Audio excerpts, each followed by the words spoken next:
Meghan has always had this very, very strange fascination with Soho House, very much this weird obsession with it. Without Markus Anderson, I hope to prove to you in this video that Meghan Markle wouldn't have the level of global fame that she enjoys now. Back in her early days, she was totally reliant on Soho House to pay for her travel, to pay for her accommodation. Jeffrey Epstein was also Harvey Weinstein, very prominent. There were members. Meghan Markle was just one of the working girls for Soho House. Call girl, working girl, escort, whatever you want to call it. That's what she was. Markus started off at Soho House London as a waiter, and he was a global membership director when he first met Meghan. Once a Soho House basic, always a Soho House basic.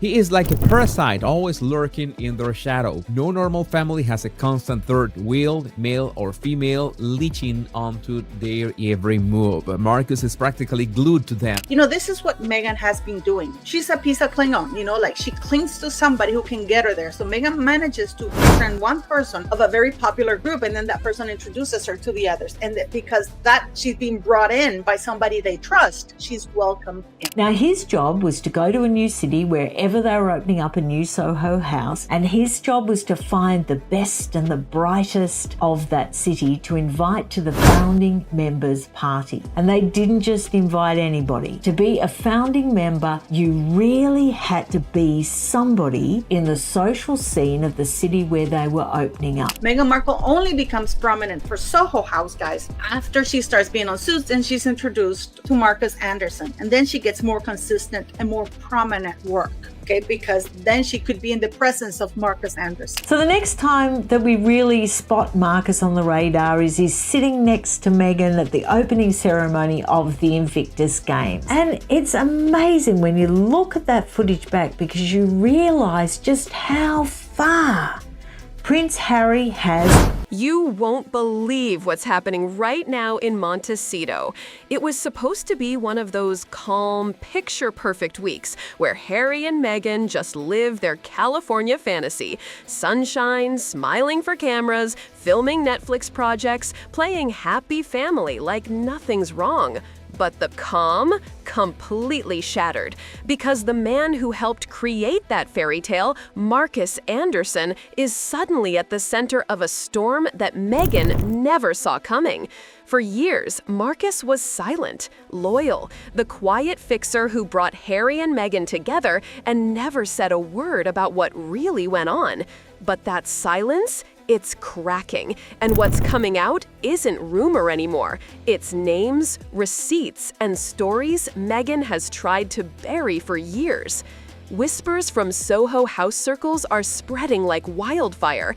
People are saying Markus is finally ready to talk, and not the vague gossip type talking, real details, real clients, real connections from Meghan's Soho House years.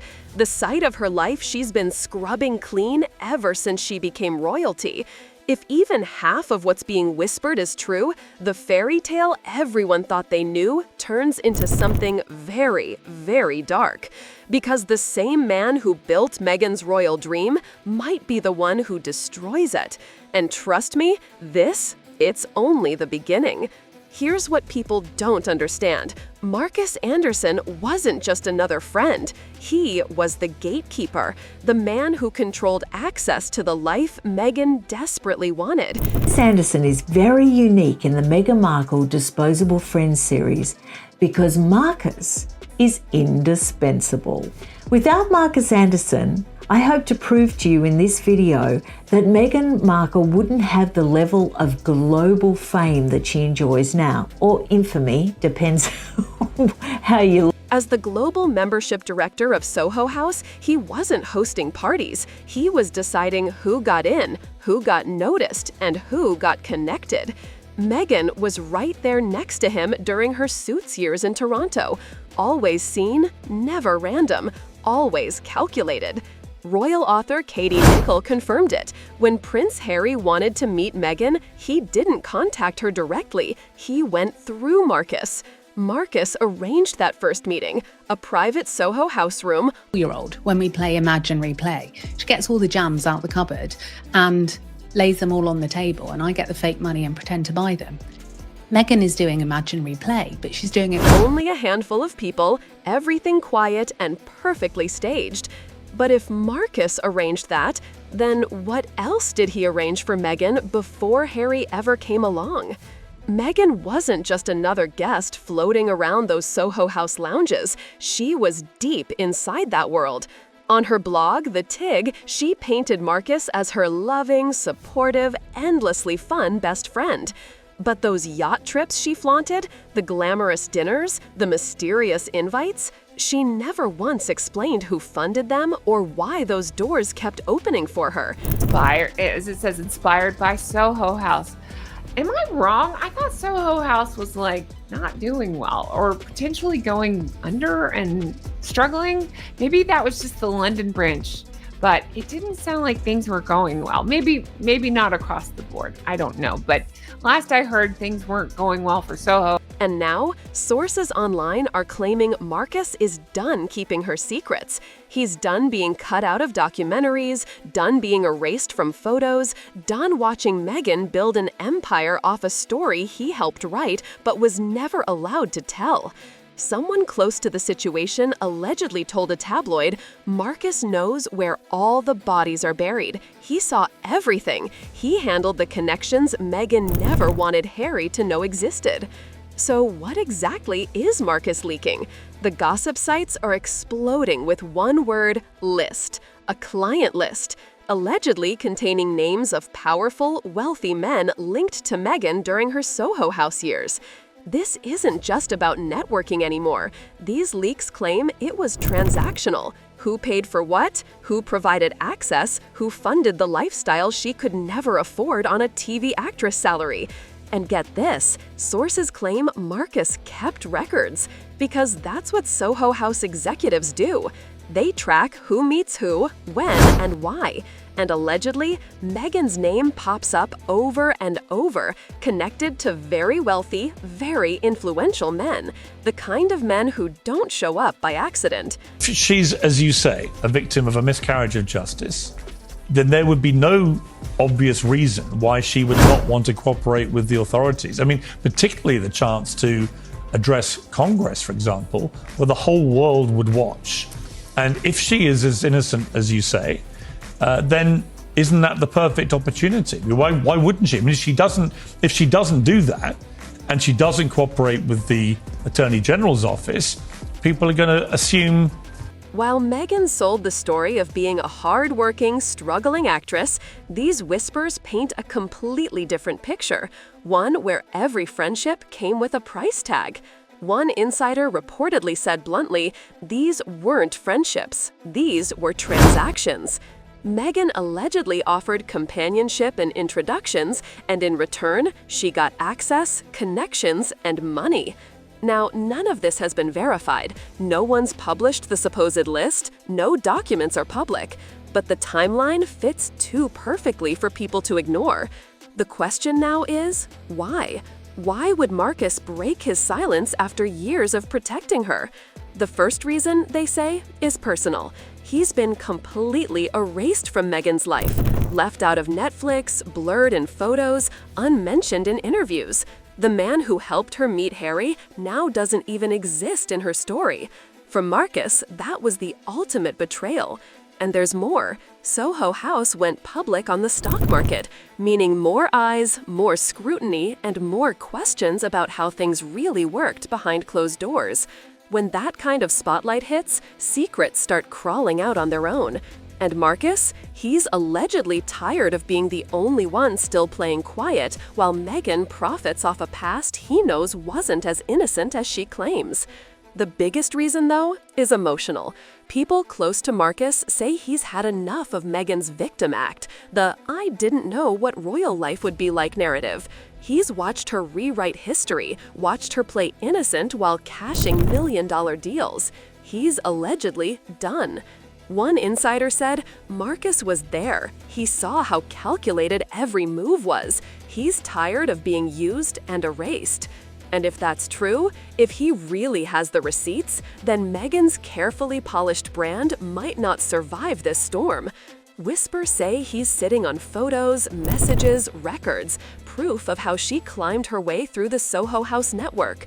Sources claim the client list includes 3 types of men: wealthy Toronto businessmen who allegedly paid for companionship, international billionaires who owned the yachts Meghan showed off on the Tig, and, the most disturbing part, men connected to even darker elite circles that intersected with figures like Epstein and Maxwell during those same years. It's all whispers, but the timing, the connections, the patterns, they're hard to ignore. And that's when the story takes an even darker turn, because Prince Harry allegedly knows about all this now. The man who gave up his family, his home, his entire royal identity, all for a woman he believed had nothing to hide. Reports say Harry is devastated. He thought he knew her story, the struggling actress who fell in love with him naturally, who was swept away by destiny. But what he's hearing now makes him question everything. People close to him say he's changed, quieter, withdrawn, spending hours alone looking at old photos, reading old messages, trying to piece together what was real. One source allegedly said, "It's like watching a man realize he gave up everything for someone who never needed saving, someone who was always in control, always playing the game better than everyone else." And this isn't just about love or betrayal anymore, it's about identity.